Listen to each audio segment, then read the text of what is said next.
kejar, tet, habis. Selesai Pak. Itu kalau berbicara HAM lagi, SOP lagi, habislah nama polisi yang itu soalnya. Karena dengan melakukan itu, malah nama kepolisian Bali, oh ini dia yang kita tunggu-tunggu. Mudah-mudahan sosok yang semacam beliau, ini sekali lagi saya sering sebut namanya, bisa dituruti oleh anggota-anggota yang lain lah. Walaupun kalau saya tanya Bapak mungkin jawabannya sama kayak tahun lalu, beberapa kali pertemuan SOP. Ya kalau tidak SOP benar Pak. Tapi alangkah baiknya kalau maaf ini terjadi pembunuhan anak Bapak termasuk ponakan keluarga dibunuh, apakah cukup hanya nembak kakinya aja? Kalau bisa Bapak saya berada di depan ini aja Pak bisa.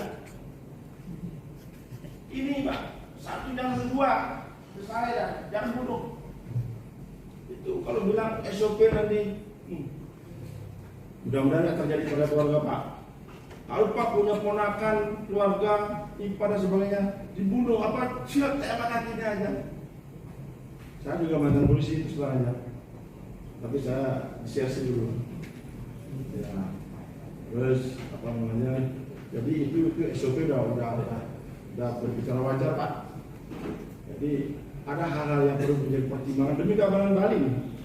DPRD Bali desak polisi tembak mati di tempat pelaku kejahatan. Meningkatnya angka kriminalitas di Bali memicu reaksi keras dari DPRD Provinsi Bali. Wakil Ketua Komisi IDPRD Bali, Idewa Nyomanrai, mendesak aparat kepolisian untuk bertindak tegas terhadap pelaku kejahatan yang semakin meresahkan masyarakat. Ia meminta Polda Bali tidak ragu mengambil tindakan tegas bahkan hingga menembak mati pelaku kejahatan di tempat.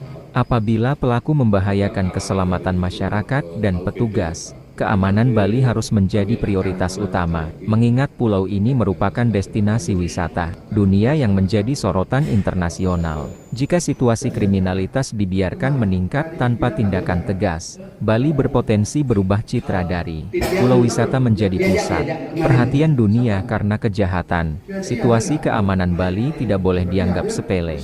Jika aparat tidak bertindak tegas, bukan tidak mungkin Bali akan menjadi pusat perhatian dunia karena maraknya tindak kriminal, tegas Dewa Lai di acara rapat dengar pendapat RDP guna membahas kesiapan, pengamanan dan ketertiban masyarakat di Bali, bertempat di ruang rapat gabungan lantai ketiga gedung DPRD Bali, Kamis, 12 Maret tahun 2026. Ia juga mengingatkan bahwa keselamatan masyarakat Bali harus menjadi prinsip utama dalam setiap kebijakan penegakan hukum. Hal tersebut sejalan dengan prinsip klasik hukum yang dikenal luas, yakni Salus Populi Suprema Lex Esto, yang berarti keselamatan rakyat adalah hukum tertinggi.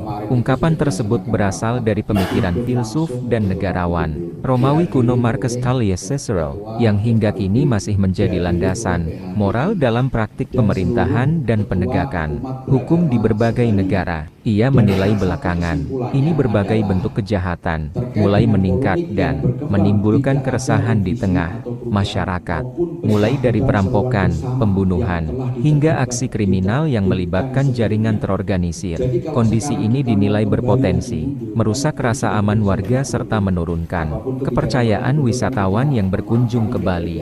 Karena itu, DPRD Bali mendorong aparat kepolisian meningkatkan patroli, pengawasan, serta penegakan hukum tanpa kompromi terhadap para pelaku kriminal. Langkah tegas dianggap perlu untuk memberikan efek jera sekaligus memastikan Bali tetap aman bagi masyarakat maupun wisatawan dengan cara tembak mati di tempat pelaku kejahatan di Bali. Selain penindakan keras terhadap pelaku kejahatan, DPRD juga meminta aparat keamanan memperkuat sistem deteksi dini dan pengawasan di titik-titik rawan kriminalitas, terutama menjelang berbagai momentum besar yang akan meningkatkan mobilitas masyarakat dan wisatawan. Bali harus tetap aman. Ketegasan aparat penegak hukum menjadi kunci agar pulau ini tidak dicap sebagai wilayah rawan kejahatan, ujarnya. DPRD Bali menegaskan dukungan penuh terhadap aparat kepolisian dalam menjaga stabilitas keamanan daerah. Mereka berharap langkah tegas yang diambil aparat mampu menekan angka kriminalitas serta menjaga